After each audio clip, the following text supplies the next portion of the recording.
Cassie Edwards was a promising student at Florida State University in 2008 when one day, while working in the school library, she lived a woman's worst nightmare. My job was to put the books back on the shelves after people returned them to the library, and so I went on the third floor to put the books back. I had a stack of books on a cart, and I saw a man come in a hoodie, and I thought, that's strange. He doesn't have a backpack. He doesn't look like a student.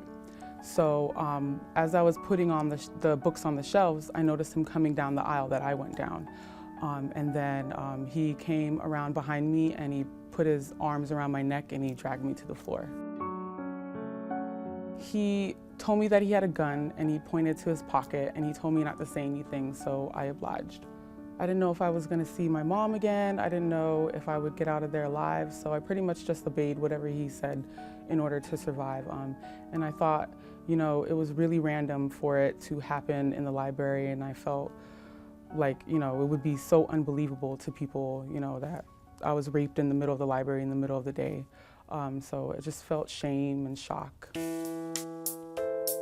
After the attack, she reported the incident in hopes that her school could provide some needed assistance. I had to fight to keep my job, so I went to HR and, you know, I complained and, you know, they put me in a different position. So just like things like that, being more sensitive to my needs and, you know, making sure they're keeping their promises. Like, I was supposed to meet with the president of the university, and that never happened. So just being a little bit more sensitive and understanding and being more supportive. Dear Michelle, I recently got inspired by current events to reach out.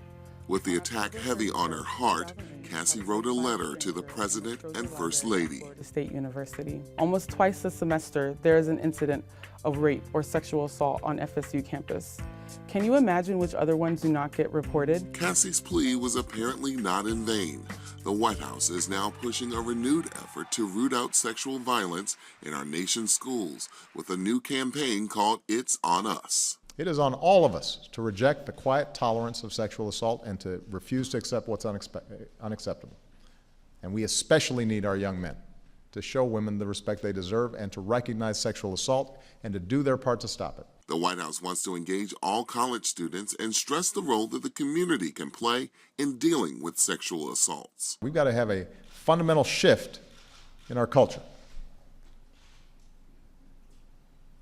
As far as we've come, the fact is that from sports leagues to pop culture to politics, our society still does not sufficiently value women. We still don't condemn sexual assault as loudly as we should. We make excuses. We look the other way. The message that sends can have a chilling effect on our young women. The new campaign features a number of partners, including Viacom, which will spread awareness through public service announcements. It's up to all of us to put an end to sexual assault, and that starts with you.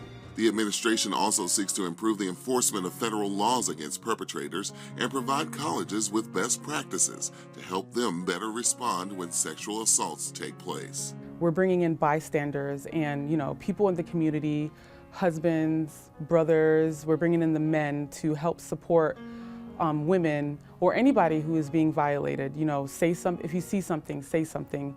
Just don't be a bystander. Get active in helping out people in your community. Now that Cassie's attacker is behind bars, she hopes to inspire other victims of sexual assault and, if possible, help end these crimes from happening in the first place. In Washington, Andre Showell, BET News.